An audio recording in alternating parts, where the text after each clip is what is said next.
Hello? Hello? Yeah, I can hear you. Dora, can you hear me? Yes. Great. Just a second.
Let me see. Did you have any troubles connecting? No, not the last one, but I couldn't enter via YouTube, and then I Yeah. know for sure that via Instagram we will only get like segments of 20 minutes or something like that. Exactly. So So other solutions are better. This one definitely better. this one's better, right? Okay. Right. Perfect. Because I'm trying to live viewers.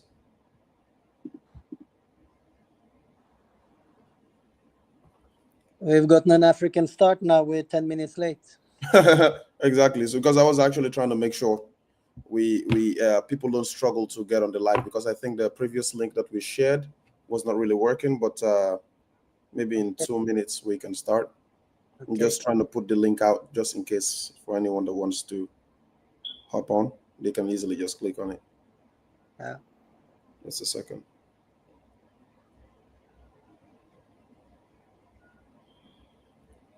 Otherwise, we'll just have to hope somebody will watch it later. Mhm. All right. Okay, I think we're having people on here.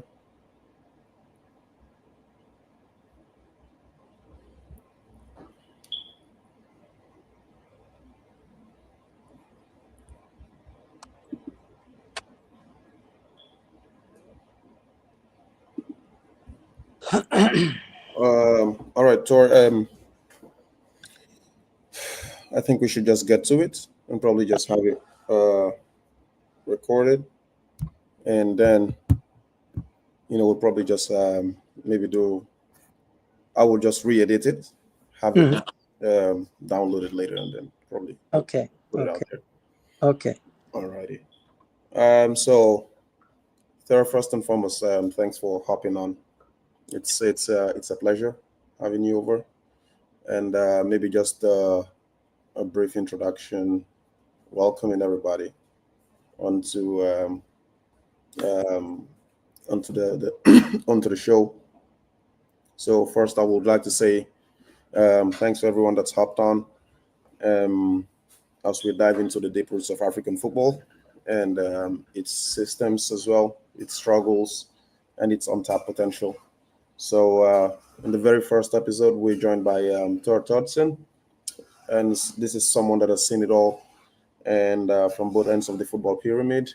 And he's also a seasoned European coach, now based in Senegal, Dakar, head coach of Oslo Academy. He's had the privilege of coaching a lot of top quality players, and he's also been a massive game changer as well in the development of current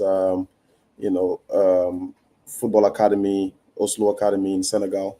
He's been pivotal in their transition into gaining promotion from the second tier to the first tier, and it will be a pleasure to learn and get as much insights as possible from him as well. So today we let Tor do a brief introduction of himself, just briefly, different from what I've just said, and then we'll delve into the questions as well. Okay, thank you. Thanks for having me. My name is Thodesen. 59 years of age. Worked in football, professional coaching my whole life. Got very early into it, directly out of the University of Sports in Oslo. Been through almost all the roles in the coaching team, from goalkeeper coach, where I started, to assistant coach, player development coach, also a brief stint as fitness coach, before ending up as a head coach the later years.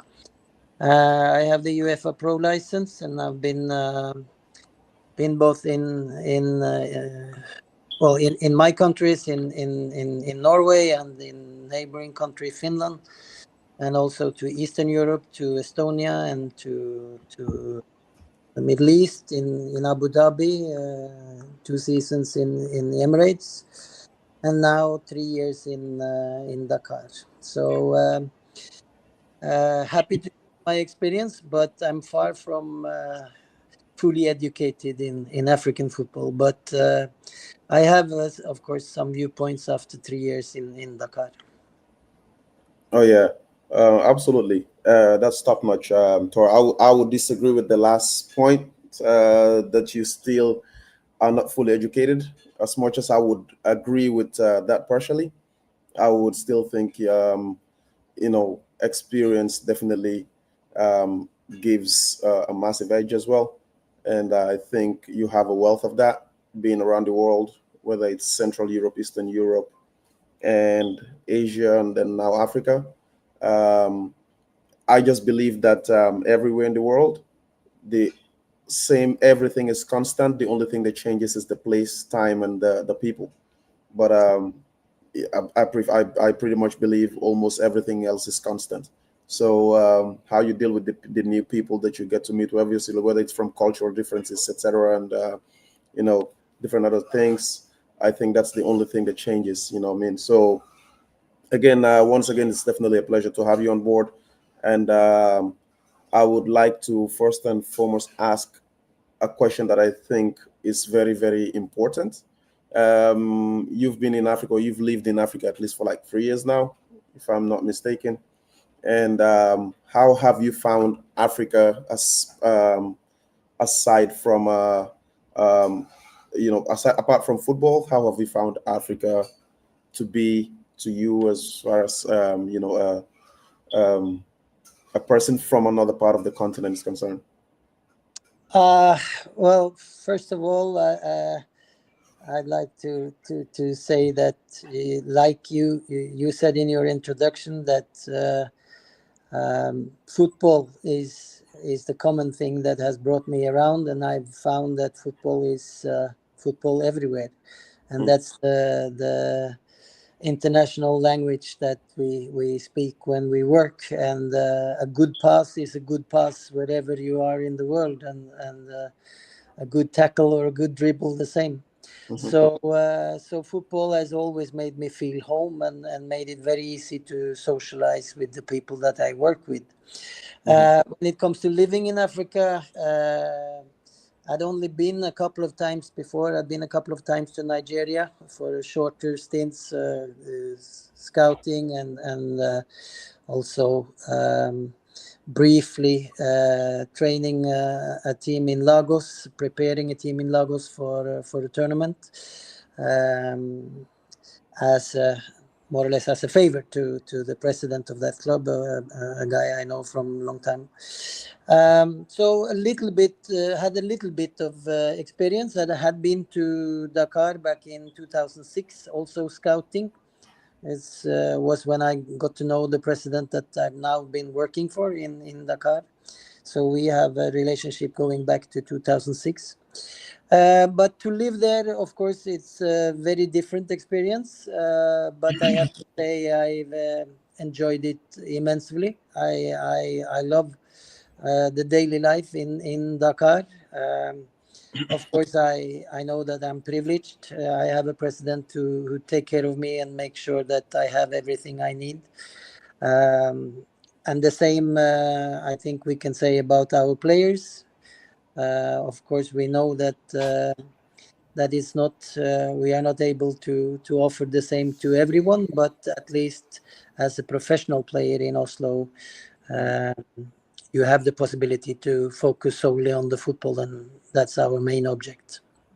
Okay, absolutely. I couldn't agree more with all of that. So without further ado, I think we just jump right straight into the questions and answers. But before we jump into that, it's also crucial and important that we remind our viewers. So this is African Football Unfiltered, and unfiltered definitely means no sugarcoating or trying to make words up, and we want to be as real as possible. And there's no better way to start down with people that have actually lived it, been in it, and also obviously witnessed or have experienced the highs and lows of actually being in football in Africa. So this is the motive, and the motive of this podcast is to actually bring to light and educate everybody that is a sporting or football personnel, and how we can try to make things better, not just for those involved, but obviously for the people as well, who actually have a lifelong dream of achieving their careers as far as football is concerned.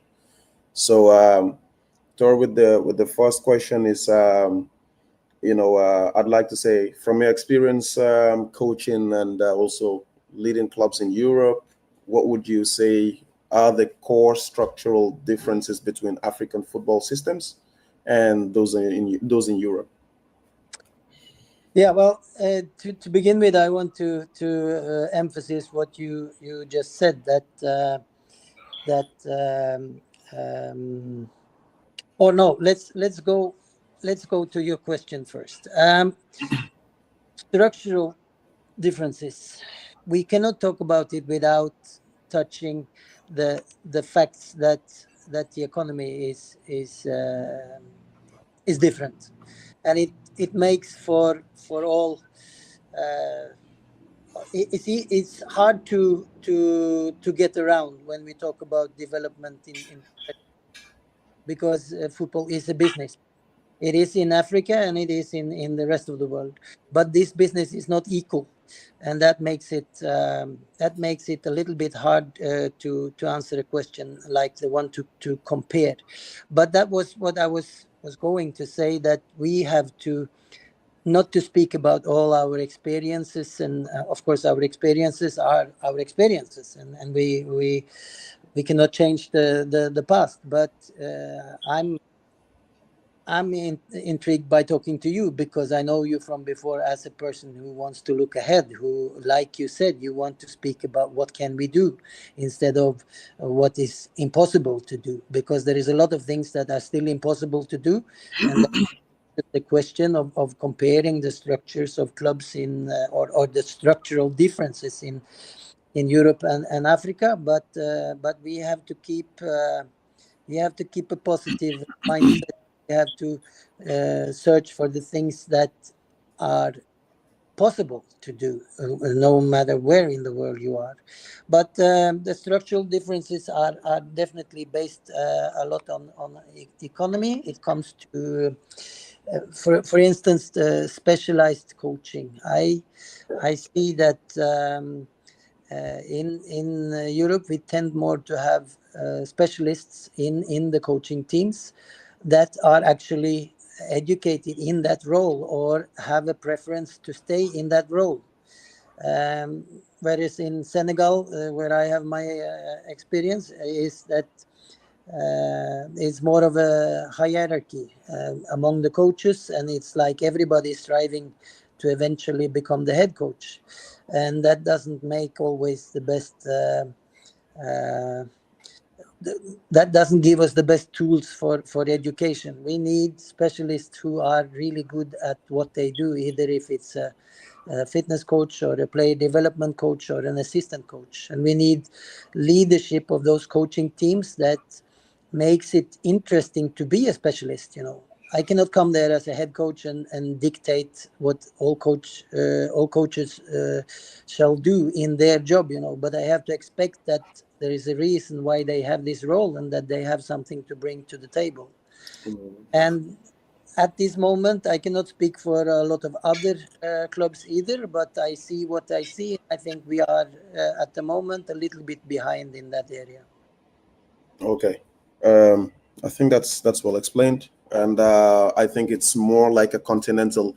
Okay, I wouldn't say a continental issue. Just like you said, I don't want to speak on behalf of other clubs, but I'll say at least that's been the issue. That's been the case in most West African countries that I've been to, and with clubs and academies that I've actually visited. So I've actually been to Senegal. I've been to Sierra Leone. I've been to Ghana, briefly Liberia as well.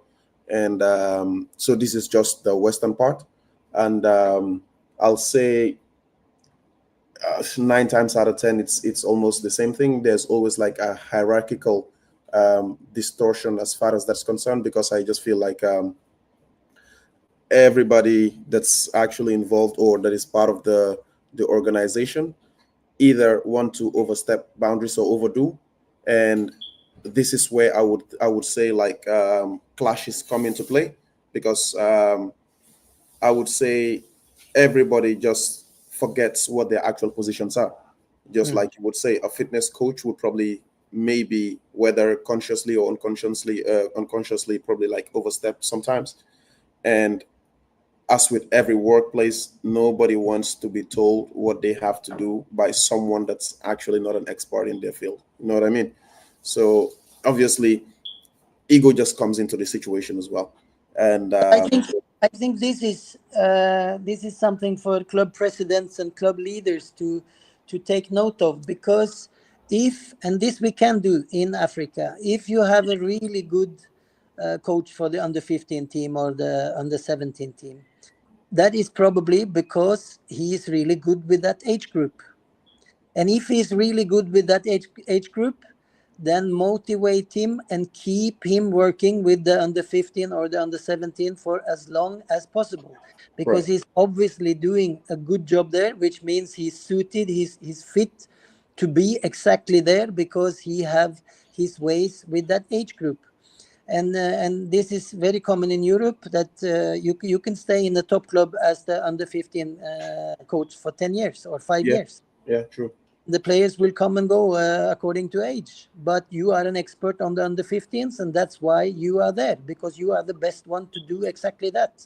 Absolutely. And if the club presidents don't recognize this, then eventually this guy will end up as the head coach. And maybe, of course, he can be equally as good as a head coach.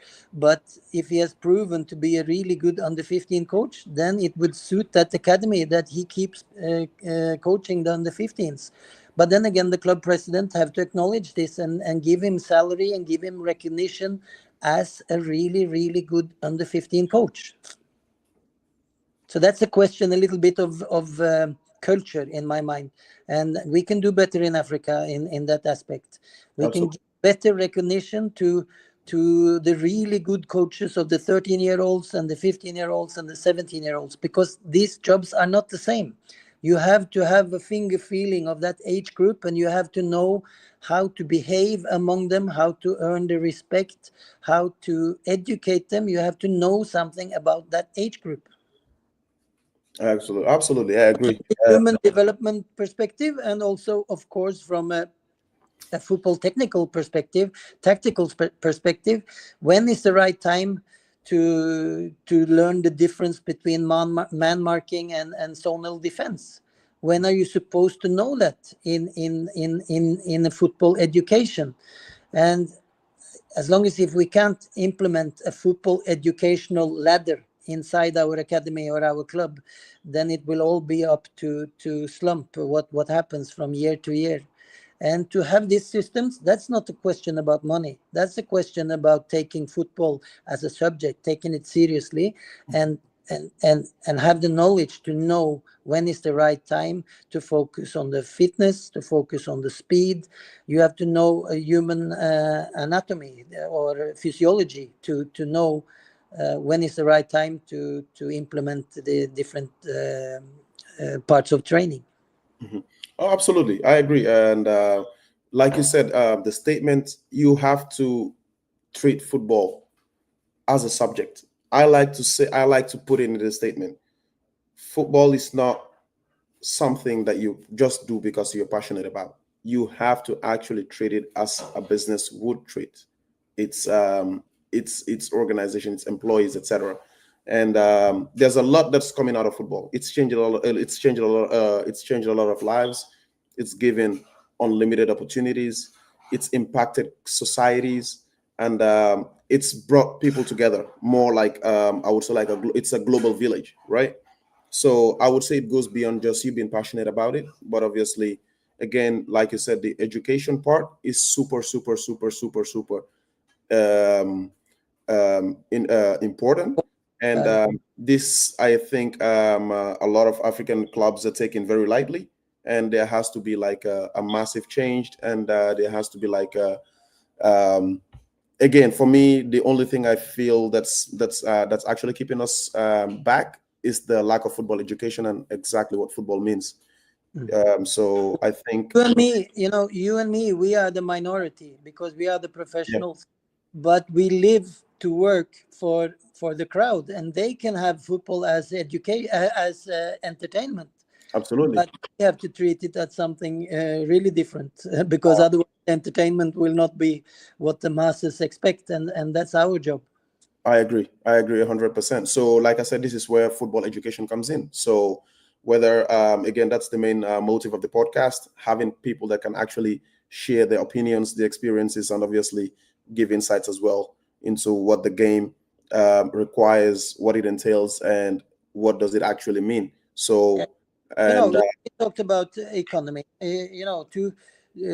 To offer medical treatment to all age groups, giving the under 13 or under 15 access to medical treatment when they get injuries, giving the younger teams access to artificial turf or good surfaces to train.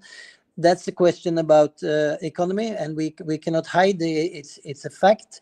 Mhm. But then again, you love the people who say that no, we prefer to train on the gravel, on the sand, because we believe that we can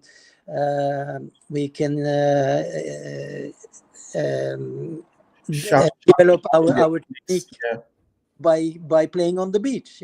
So you, as long as Africa is what Africa is, we have to accept that there is an economic difference, absolutely. but there is no reason to hide behind it or to use it as an excuse. True. Yeah, I agree with that 110%. The dynamics are not just going to change overnight, and this is where education plays like a crucial role, because I feel like the more people know, the more their perspectives shift, and the more their approaches towards solving a solution actually changes as well. And So, what we have to remember is that if we turn the pyramid, turn it upside down, and we ask, okay, how many top league players do Premier League academies produce? They have everything. They have access to the medical department. They have the best pitches. They have the best of everything. right, But there is 0.1% who reaches the top. absolutely. So we have to ask question to them: what are you actually doing, or have you find the right formula to produce players? And luckily, the answer is just partially or from time to time, but nobody has ever found the golden formula, and that's why we can deliver from Africa top world class talent. Hmm. Absolutely. So, my next question would be: you've worked with highly and super. I wouldn't, again, the word world class in football is, I think it's been overused, but I would say you've worked with highly technical players, And I think, if I could remember, we met 3 years ago, I think, at the hotel in Dakar. And you said to me the one with the biggest, with the highest technical level or technical ability was Egypt's Abu Trika, definitely one of Africa's greatest ever players. So, what qualities did you see in African talents that are often overlooked and underutilized? Yeah, I can just I can base it on my experience from Dakar the last 3 years. I wrote notes when I arrived. My president is a clever guy. He told me when I arrived, I was ready to go on the pitch and start shouting and waving my arms from the day I arrived. But he said, no, no, come with me. We are gonna travel around. We're gonna observe for 2 weeks. So I was sitting on the sidelines or on the stands and taking notes in all Oslo trainings from all age groups. I saw several sessions every day with all our age groups, and we travel in the afternoon to go and see other clubs and groups and academies in Dakar. So after 2 weeks, I had almost written out my notebook with notes from what I've observed. And one of the first things I wrote was that, wow, here you have speed, you have power, you have ability to jump, you have explosiveness in abundance. So like as a coach, you're thinking, wow, this is going to be interesting. To work with players with that ability, with those quick feet, will be really interesting. I also noted that I had arrived in what I would call a ball culture. I saw the kids around my apartment where I live with two stones as goalposts and a ball under their arm from 3 or 4 or 5, 6 years old. I know for a fact that Senegal is good in basketball. You feel very strongly that you have arrived in a culture where the ball is the essential tool for kids, which is not always the case, and especially not in my part of the world where half of the year the ground is covered with snow. No. So for me to see so many kids having a ball as their favorite toy, that's really interesting. That means, of course, that you have the ability to control the ball and to kick the ball or throw the ball. So that was interesting.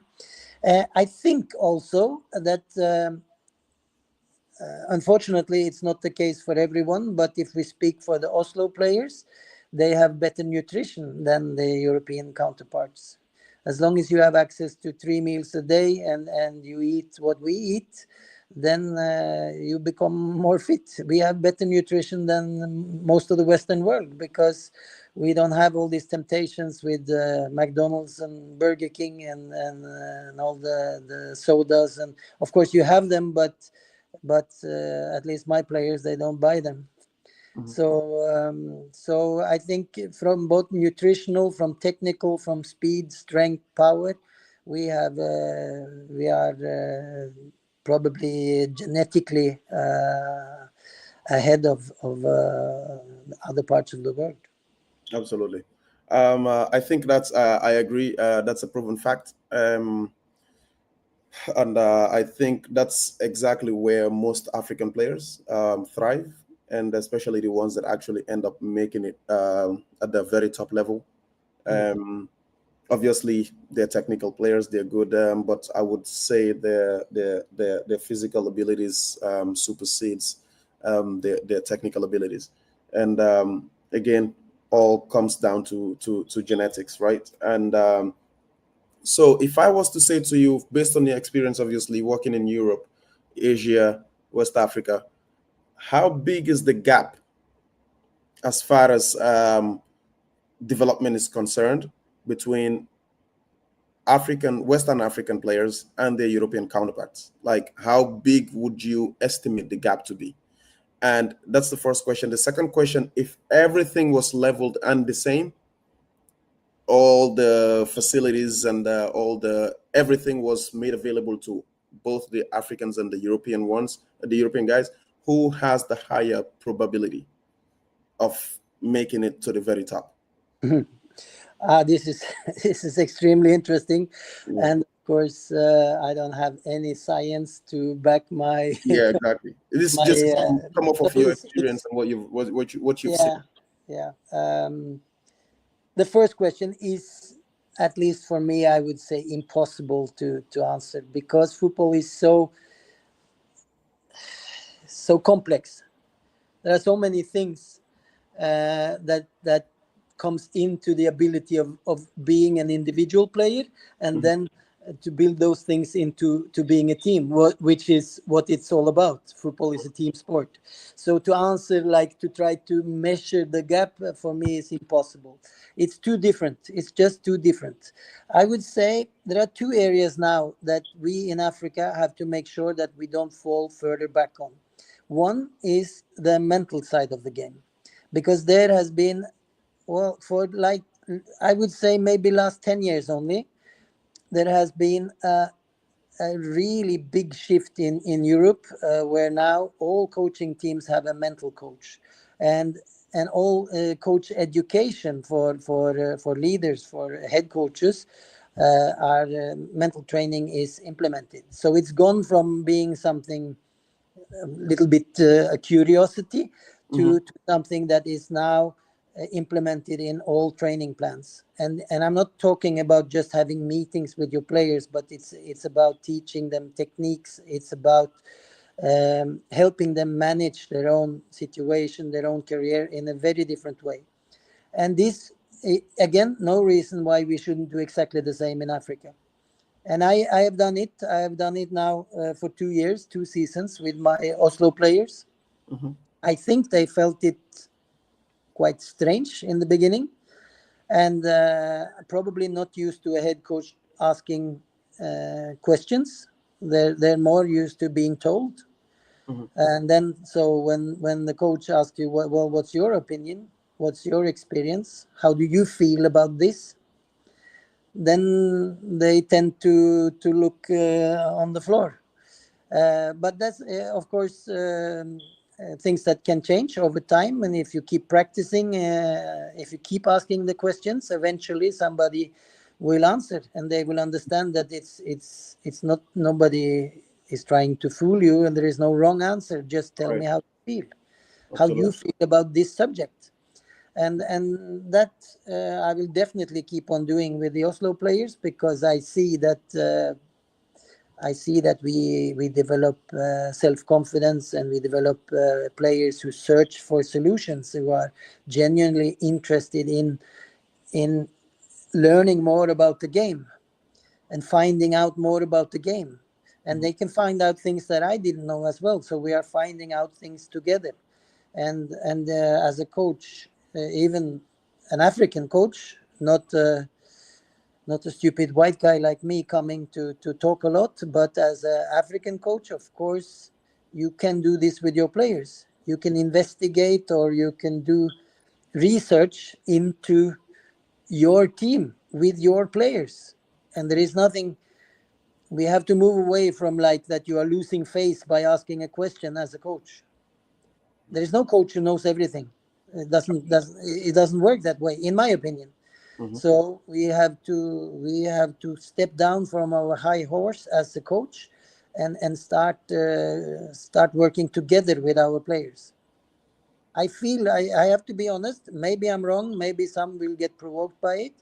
But from what I see in Senegal, I see too many coaches telling too much how to do it, but not doing it together with their players. And I think the outcome would be better if they let the players own their own process, so to speak. Mhm. Oh yeah, absolutely. That was very point on, and I think that makes a lot of sense.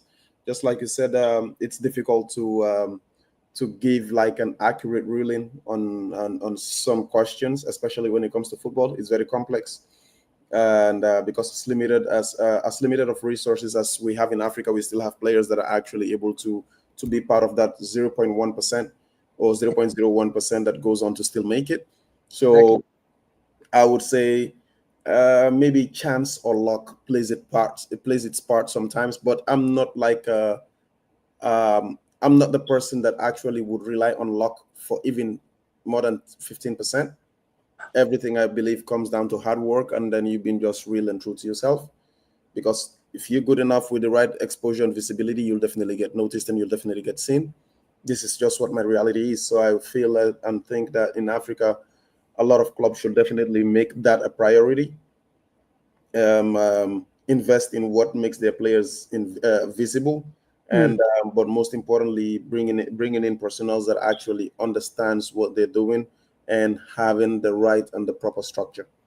So I think this would actually, see us through. We will definitely go a long way with that. mm. Yeah, I this is agree. I personal. agree. Uh, I said there was another thing, another subject that comes to mind when we speak about development of African talent. Uh, I face that all the time because I come from a society and a football culture as well, which is very collectively orientated. Yeah, We are in Norway. We are a nation of 5 million people, and we are marching in the same direction all the time. Even when we have elections, we can vote Labour or Conservatives, but the outcome will be exactly the same. and we are used to that. We know that. So as a nation, we are extremely conform. So my approach has always been from the collective perspective to talk about how to improve the team. But then again, we know that we talk about African talent often being rough diamonds that can, when they go to Europe, maybe deliver something that the Europeans can't, or that the African player have bigger potential for to be more unpredictable or faster or a better dribbler or yeah, ability to stand out from the collective. And as a coach, I have to remind myself that I am not in Dakar to coach the African out of the African player, absolutely. Yeah. because that would be wrong. But Hmm. then again, when I came to Oslo and I sat down with my president and watched the games, and I see that okay, we play with a four-back line, but I see three players positioning themselves according to each other, and then I see a fourth guy running after his player all the game, and that was the side back, and so when the winger turned inside, he ran after him in front of his center back. So what I'm seeing is that okay, we have a four-back line, three of them play together collectively, and the fourth doesn't know anything about positioning. Hmm. So then I'm like, I need to get out there. I need to speak to that guy. I need to show video. I need to coach that guy because it's so easy. But if nobody tells him, he will keep on doing the same mistake all the time. And the opponent are not are clever enough to see that when the winger takes the side back into the center of the pitch, then that side is open and we can just play out there for our fullback to arrive and give crosses all the time. So we get like 6, 8, 10 crossers against us every half because our side back has been pulled out of position. Absolutely. So I need to. Sometimes I have to be honest again. Sometimes I'm thinking, wow. Normally, if this was in Norway, these players would have learned this when they were 13. And I get a really talented defender up in my first team group, 17-year-old, and he doesn't know. So there Mhm. is a gap. There is something missing, and we Yeah, have to be honest, and we have to start. We have to start filling those gaps with education. absolutely. Again. So Hmm. that's. But like I said, there is always this balance between collectiveness, which is the football idea of team, but also when the teams are on a really, really high level in the World Cup final or the Champions League final, the game very often get decided by a single action from a diamond. Mbappe scores 2 minutes before end, and his team wins with 1 goal. So this is the balance between the collectiveness and the individuality. Absolutely, absolutely. I mean, I agree. And again, spot on. And it all comes down to the same thing: football education, treating football for what it actually has to be. And if there are kids that have actually opted to go through that path, or if you're a coach or a club owner, the right structures need to be put in place, organization wise. And again, not to say that every single club has to have their own facilities, but at least starting off with the basics more, which is right education, organization, and implementing the right type of education to the groups that you actually train and coach. But I have the classical example when it comes to centre backs.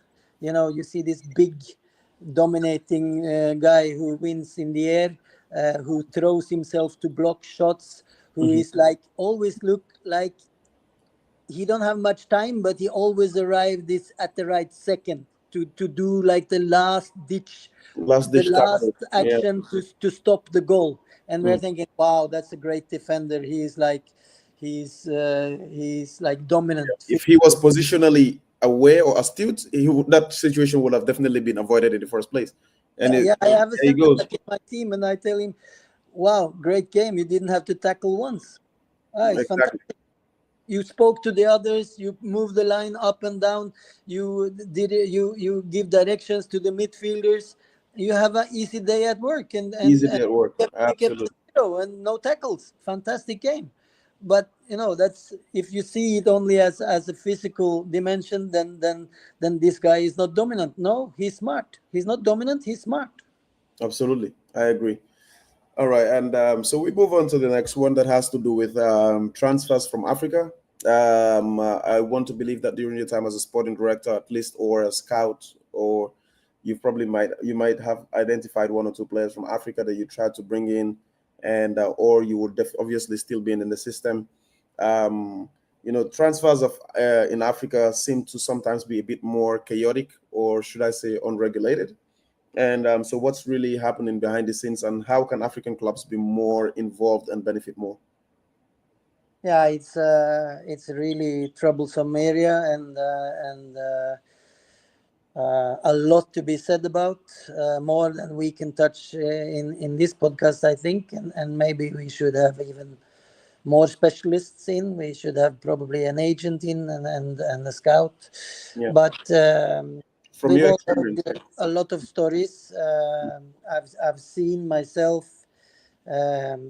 Back in the time when I was representing European clubs, speaking to actors in the African market as well, that when you show interest for a player, then suddenly shows up an uncle or a brother or a cousin, or in worst case a whole village that wants a part of the deal. And I've with my own eyes witnessed and also experience that you just have to move away. The deal will not go through because it's not possible to get to talk to the right people, because and sometimes, unfortunately, someone else is in for the same player and has been there and maybe put pocket money in somebody's hands to sway the opinion or the choice in another direction. And we need more professionality around the African player. So my advice, if you're a father, then this is probably your first time, or if you're lucky, you have more sons or daughters, for that sake, who are aspiring professionals. But it's a big chance that if you're a father, this is not your domain. So you should leave it to somebody who has done it before, and that is my best advice. Leave it to somebody who has done it before and who probably will do it again, because if it's too many amateurs who maybe are influenced by let's say 1 million sefa. I'm not saying it's small money, but when it comes to career and the possibility to earn money, this 1 million sefa can turn over tenfold of money in the future if you do the right thing. So it's very easy to get swayed by people. Some guy showing up with 2 pair of new boots for the player, and then suddenly the career takes a twist, which probably wasn't the best one. Mhm. Oh yeah, speaking of that, I've actually been involved in player transfers as well, and I've been involved in negotiations. I've been involved in cases where we've availed players opportunities to go to, to probably, just get on to the next stage or level of their lives. So this practice is a very, very common practice, especially in Africa. And this is hampering and it's harming a lot of careers. So again, another reason for this podcast is to actually shed light and educate people on what the right thing is to be done. Because, like you've said, you have to do the right thing. Because at the end of the day, it's either do the right thing or you don't do it at all. Because if you don't do it right, there's nothing that's ever gonna come out of it. It's never gonna happen or work the way it's supposed to work. So I'm not going to mention names or clubs, but this same scenario happened 3 months ago. I had almost a direct offer from a club in the MLS for a player. We had actually made arrangements, had meetings, and obviously I have a very good relationship with the technical director and the sporting director. So it was almost going to be a wrap. It was just a matter of actually us getting the player over and then get paperwork done. They were happy to offer a pre-contract that will see the player come over for like 6 months because it was the easiest way for us to get a visa for the player. So a relative of the player was the only one standing in between us making a proper deal with this player. So we pushed and tried. Even a copy of the passport we couldn't get, not because of the player, but because of the relative involved. So they were And my actually. question is, where is he today? So yeah. Anyways, he's still in Gambia. I mean, Yeah. again, I didn't follow it up. Time is of the essence for me. It's very crucial. It's very important for me. I don't really have time, especially knowing again, business is business, but I was mostly trying to look out for the best interest of the player as well. So Now, and me, we have the same point of view. We are speaking out of the African perspective, and right. we can very easily agree that the system around the player has to be better. It has to be based on professionality, based on trust on professionals. But then again, I, as a European, have to say that we Africans we need to demand respect as well from the European market. 110%. Because the fact that they have more money doesn't mean that they can treat us how they want. So we have to demand mutual respect, and we have to make sure that we deal with good people and with trustworthy people who acknowledge the talent that comes from Africa, and are interested in the long-term perspective of African clubs and African football. Right. So this is actually a very common practice in Africa, and it's just a matter of one quality player showing up, and automatically there are 10 other players. There are 10 other people that I was like, he's my player. I've been looking after him, and say, like you said, like you mentioned, one or two people probably like got them football boots, and automatically they want to take total charge and control over the player's career. This, like I said, have caused and put a halt to a lot of careers and destroyed a lot of dreams. And so for me, for every player or any player that comes to me for advice, I just first and foremost say to them, look at your environment. Who are you getting your advices from? Number one. Number two, I like to be realistic. I like to be very, very, very, very realistic. I believe that football is a very short career. And in Africa, this is just the harsh reality. We're like a couple of steps back. And if in reality you probably like have like a 0.01 chance to make it, in Africa is 0.0001 chance, 1% chance. Because like I said, everything surrounding the whole everything surrounding your situation is just not favorable for you. You know what I mean? So you don't have the right education, you don't have the right coaches, you don't have the right facilities, you don't have the right mentors around you. So how are you meant to get to that next level?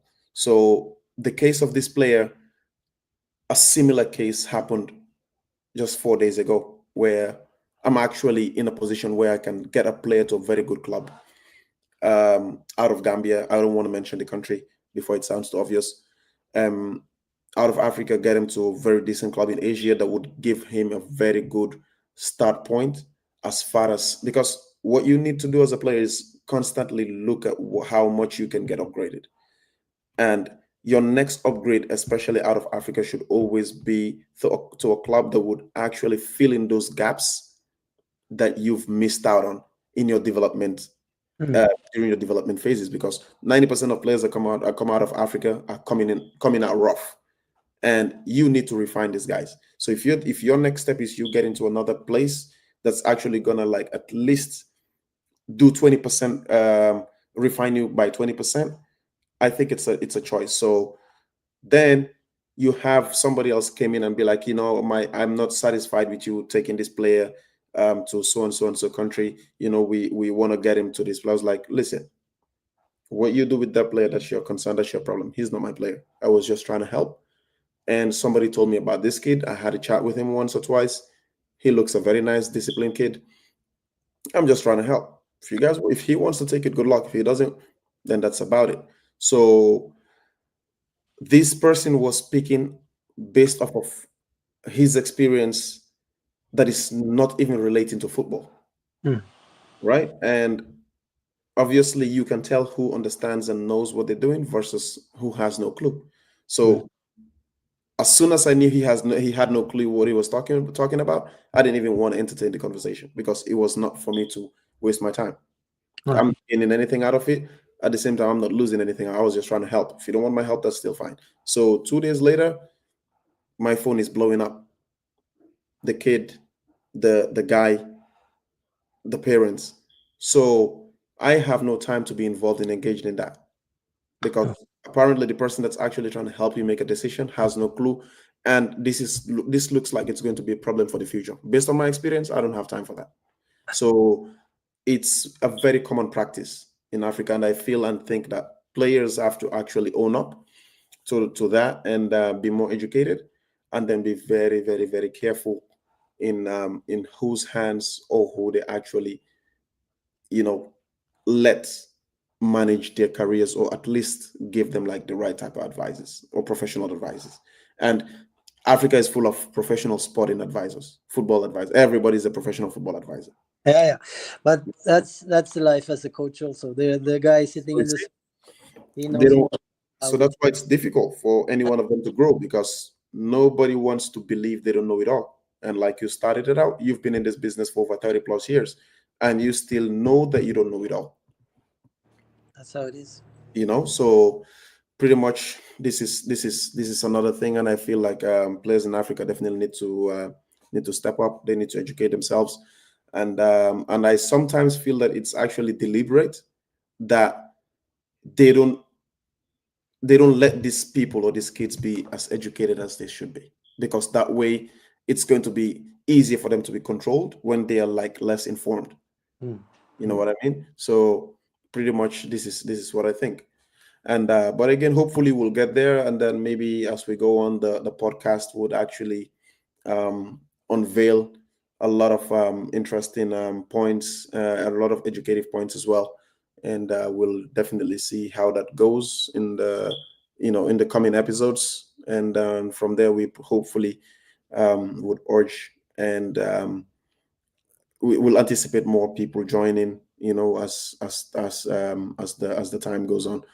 So we'll get on to this, from your perspective, again, not being prejudicial and not trying to be controversial. Who is most responsible for the lack of progress, of the players and the clubs? So is it the clubs? Would you say federations, agents, or players? And if any, what must change for things to move forward? From my point of view, the one that is least to blame is the player.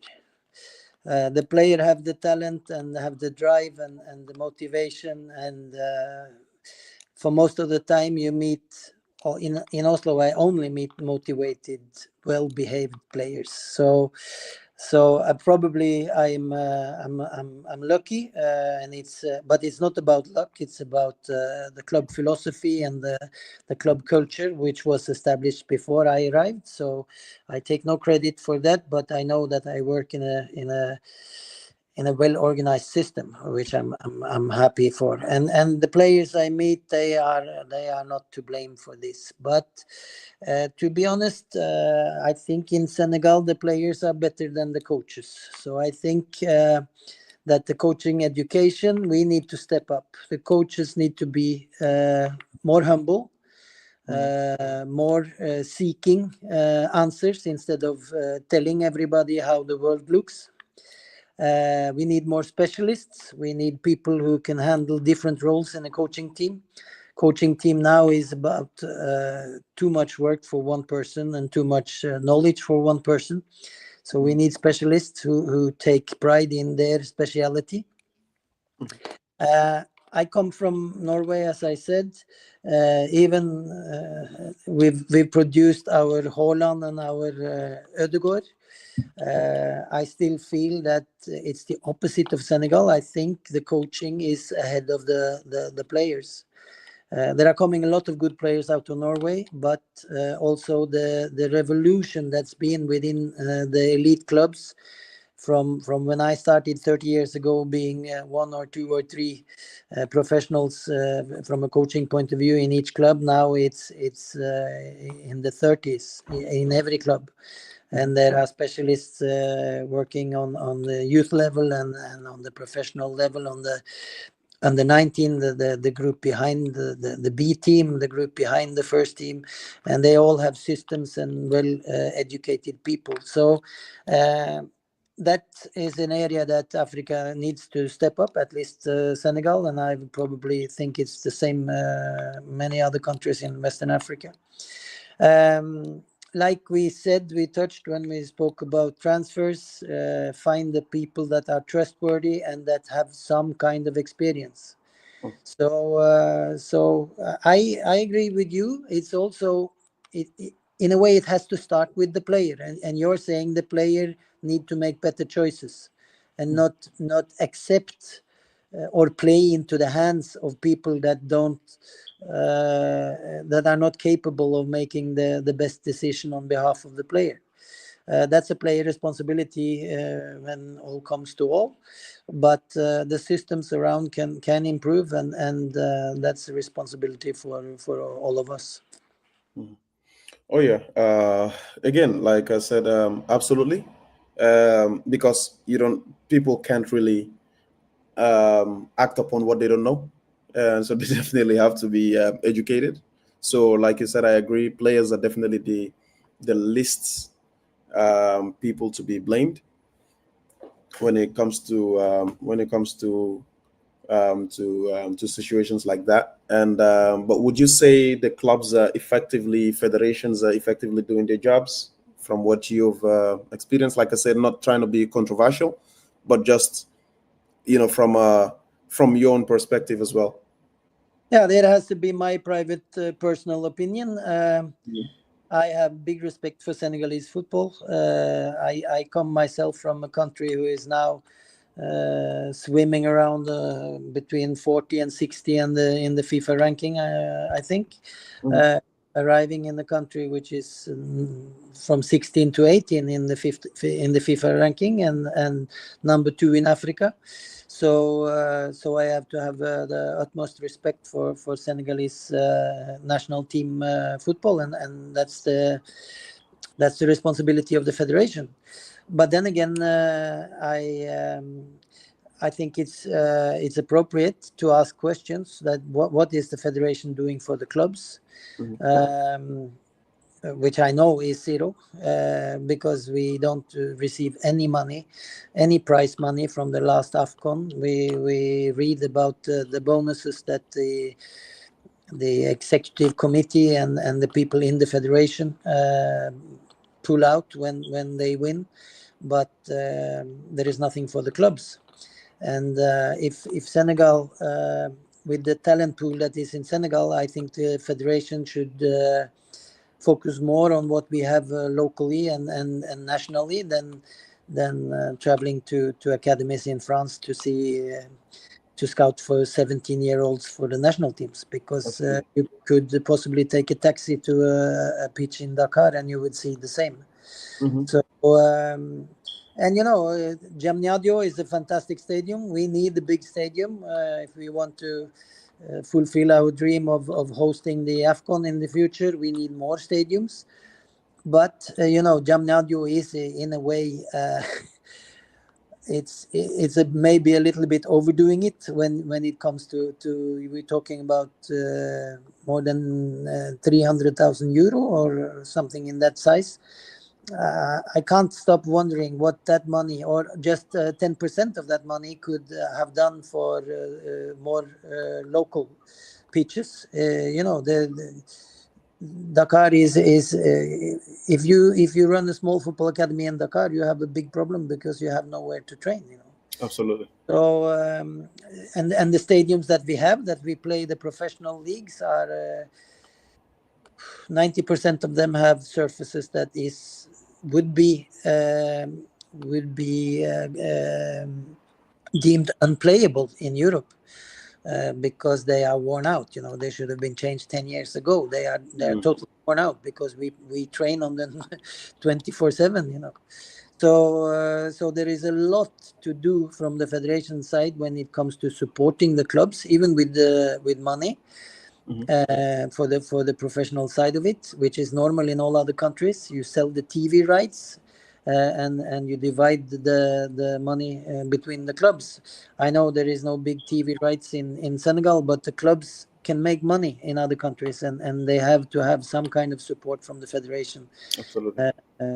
In my opinion, and at least to go together with local communities and build pitches. That's also something that the government and the official part of Senegal should be interested in, because it keeps a lot of youth occupied, which probably would do less positive things if they weren't playing football. Now I'm not talking about the potential 1%, but the 99% who make sound activity from playing football, from making friends through football. It's in our society, it's a big part of society. Football has a fantastic position, and I think even the government need to acknowledge that and support that. Oh, I agree. Again, another important point that you've touched on. And I think this goes to almost all the West African countries. And like I said, I think at least Senegal is actually doing things. Compared to Gambia, we are ahead. Oh yeah, compared to Gambia, Talk about Gambia. compared to Sierra Leone, compared to Liberia. I don't know about Ghana, but Senegal is it's actually reflecting on their performances as well abroad and how well their players are doing. So I would say, like you said, the federation does, at least we will say they should definitely be applauded and commended as well. They're doing a fantastic job, but again, there's massive room for improvement. And I think, like you said, they have to start empowering clubs and supporting them, whether it's through financials or whether capacity building, etc. So I agree 110%. And so finally, Tor, so what advice would you give young African players dreaming of going pro in Europe today, and what should they know before making that leap?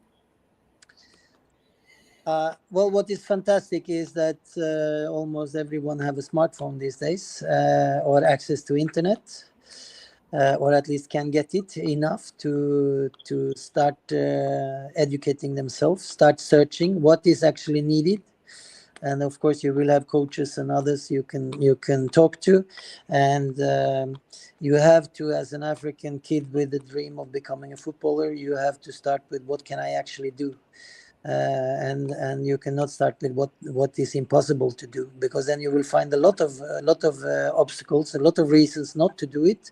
But if you look at it the other way around, what can I actually do, then all the resources are actually available to you, and you can start educate yourself, start finding out what does a player at my age need to be good at, start there, and then evaluate the training that you take part in. Are you training 2 times a week, 3 times a week, every day?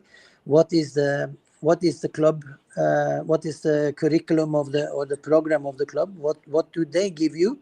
And then, okay, if they don't give you specific speed training, then start researching specific speed training and do that 2 times a week on your own.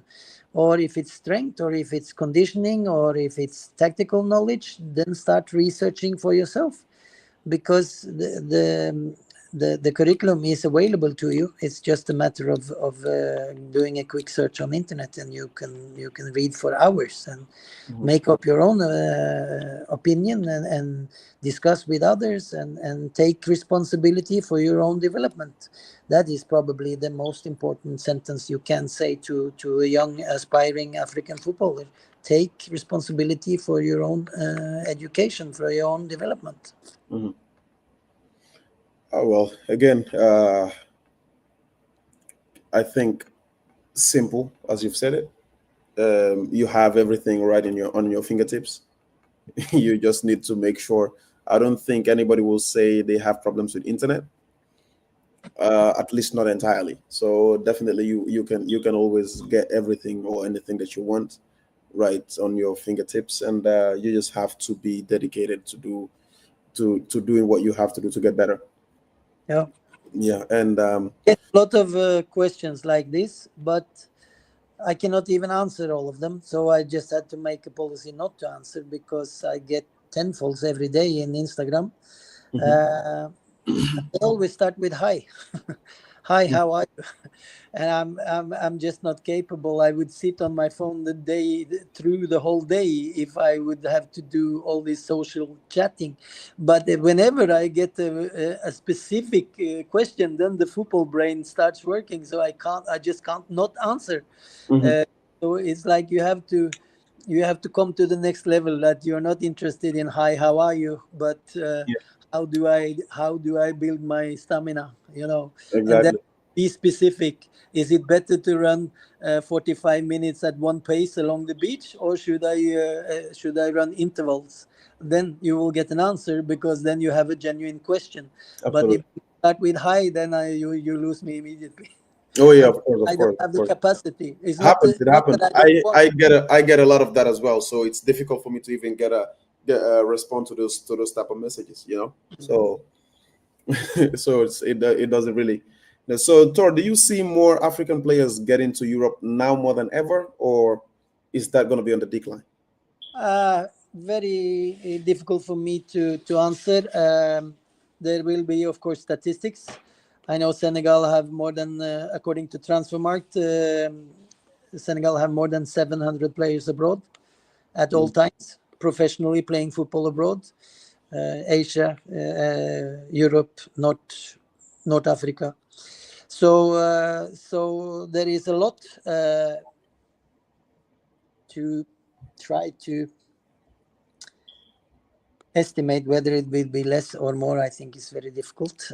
I think Africa will improve a lot in the coming years, which means our players will be even better.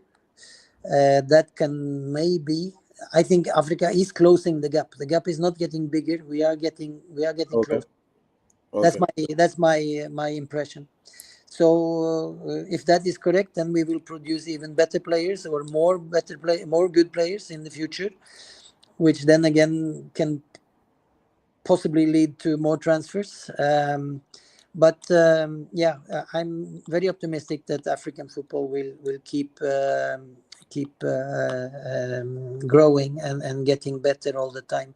Also, the club level in Western Africa, which is at the moment far behind Eastern Africa and North and South Africa. But it will come. I'm sure it will come. Okay. So, Tor, a question for you, and let's say hypothetically, if you had the best number 9 in the Senegalese league, 17 years old or 18-year-old kid that he's just under 18, if you had the option to get him to any of the Scandinavian countries, but you have a timeline of 3 years to ensure that the player probably makes it into the Premier League, where would you have him start off? Yeah, again, impossible question to give like one correct answer and that's it. Hypothetically, just your yeah, opinion. my experience, and of course now I'm partial because I'm Scandinavian, I'm Norwegian, but I would equally deem Scandinavia, Sweden, Denmark, Norway as a very good market to start. Partly because the reason I said that the coaching is good, the systems are well developed. It's a good, of course, good level of life living outside football. So everything is like taken care of, and you can focus solely on your football, and you will have experts around you helping you with that. So I can highly recommend Scandinavia. Then again, now we just in May we sold Sheikh Tiam to Villarreal, but that is the Villarreal B group, which we know is a really strong team. It's the pathway of Nicholas Jackson. Mm-hmm. So it was an honor for us to let him go there. We are very optimistic about the way he will be taken care of there, and hopefully we see him in La Liga next season or in 2 years' time. Absolutely. But these are difficult questions to answer on a general basis. But generally, I would say Scandinavia is a really good step to go further to the best leagues in Europe, because they all scout there. You will be seen. We have now our former goalkeeper Mamur Njai is doing very well in the Norwegian top league with Sarpsborg. We know for a fact that Premier League clubs came to see him after he played like 10 games in the Norwegian league. And now Premier Leagues are traveling to Norway to watch him live. So he needs to keep his head straight and keep working, and then hopefully he will be another Crepin Diatta, who went to Scandinavia and from there to Belgium, and from Belgium to Monaco. And now these days we are negotiating. I can't say it right today. Probably tomorrow I could say it, but we are negotiating with a Norwegian club for one of our players. So we know that that's a pathway that works. But again, you have no guarantee. Absolutely. All right, Tora. I think we can keep it to a close on here, man. It's been a pleasure having you on African Football Unfiltered. Your insights into African football talent development and your journey have been not short of inspiring as well. So to our listeners as well, everybody listening, thank you for tuning in. If you enjoyed the conversation, make sure to subscribe, leave a review, and share this episode with someone who's passionate about football in Africa. And stay connected, stay curious, and remember, this is just the beginning of many unfiltered conversations about the beautiful game on the continent. So until next time, we'll definitely catch you guys again next week, Sunday. And Toro, once again, thank you very much. I really appreciate your time.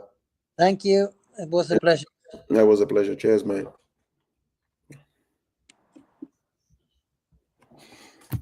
Yep.